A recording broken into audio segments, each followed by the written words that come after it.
বস, এখন কথা হবে স্ট্রেঞ্জার থিংসের সিজন 5-এর 3টে এপিসোড নিয়ে, যেটা আজ সকালবেলা ড্রপ করা হয়েছে এবং এরপরে শুধুমাত্র কনক্লুশন বাকি, ফাইনাল এপিসোড বাকি। তো কেমন লাগলো এই 3টে এপিসোড? আমি এর আগের পার্টটা দেখে বলেছিলাম, পার্ট 1টা দেখে, যে এখনই মানে ফাইনাল ভার্ডিক্ট দেওয়া উচিত না, কারণ এখনও অনেকটা বাকি রয়েছে, এখনও 4টে এপিসোড বাকি, আমি আগেরবার বলেছিলাম। কিন্তু এই 3টে এপিসোডে যেরকমভাবে ড্রামাটাকে বিল্ড করলো, গল্পটাকে যেরকমভাবে এগিয়ে নিয়ে গেল এবং এই ক্যারেক্টারিস্টিকগুলোকে যেভাবে চেঞ্জ করলো, তাদের মধ্যে ডায়নামিক্স আনলো, আমার মনে হয় ফাইনাল এপিসোডটা, ফাইনাল যে ফেস অফটা হবে সেটা ব্যাপক হতে চলেছে। সেটা মার কাটারি তো হবেই, সঙ্গে আমাদের আরও ইমোশনাল করে দেবে।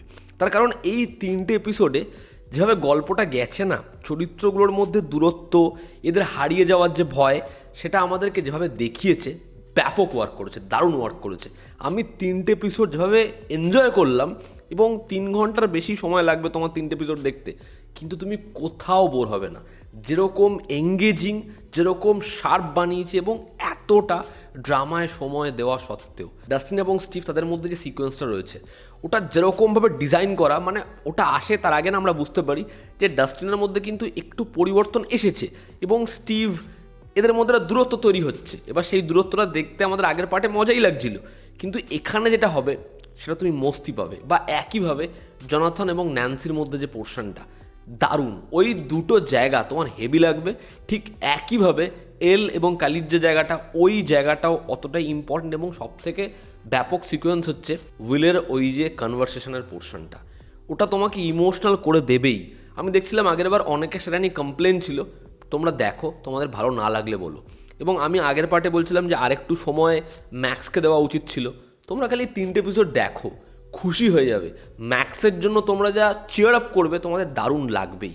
এবং প্রোডাকশান ডিজাইন, মানে আচ্ছা বড় বাজেটের সিনেমাকে তো হার মানায়, সঙ্গে সঙ্গে ওই সিকোয়েন্সগুলোর যা কোরিওগ্রাফি, যা ভাবনা এবং গল্পের যে নতুন চমকটা আনলো, এপিসোড 1-এর যে ক্লিফ হ্যাঙ্গার, তোমরা উড়ে যাবে, তোমরা মস্তি পাবে। ঠিক একই রকম হচ্ছে এপিসোড 2-এর ক্লিফ হ্যাঙ্গার, মানে ওই এন্ড নোটগুলো এতটাই সুন্দর প্রোভাইড করছে যে তুমি আপনে আপসে পরের এপিসোডে চলে যাবে। এবং 3rd এপিসোডটা যখন শেষ হবে, তখন মনে হয় ভাই আর এই 5-6 দিনের অপেক্ষা পোষাচ্ছে না, ফাইনাল এপিসোডটা এক্ষুনি আনো। এবং ফাইনাল যে ফেস অফটা হবে না, সেটা চূড়ান্ত লেভেলের হবে।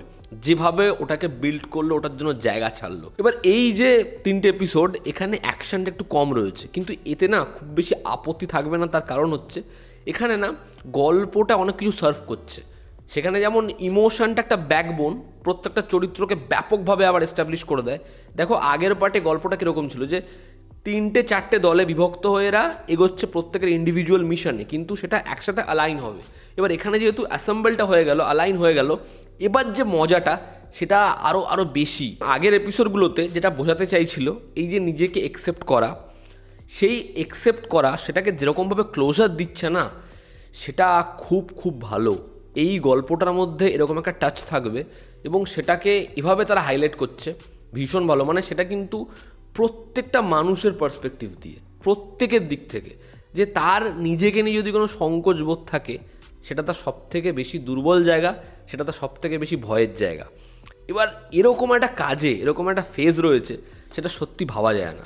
এবং পার্টিকুলার ন্যান্সির ওই যে সিকোয়েন্সটা, এবং তারপর যে জিনিসটা হলো, সেটাকে পরবর্তী সময় ডাস্টিন যখন এক্সপ্লেন করছে, ওটা দারুণ, জাস্ট দারুণ। আমি ভীষণ এনজয় করেছি এই 3টে এপিসোড। আমি ফাইনাল এপিসোডের জন্য মুখিয়ে রয়েছি। আশা করছি এন্ডটা দুর্দান্তভাবে হবে। আমার খুব ভালো লেগেছে স্ট্রেঞ্জার থিংসের এই 3টে এপিসোড। তোমরা যারা দেখেছো, তোমাদের কি রিয়াকশান জানিও। জনতা আমাদের পাশে আছে, আবার দেখা হচ্ছে। Take care.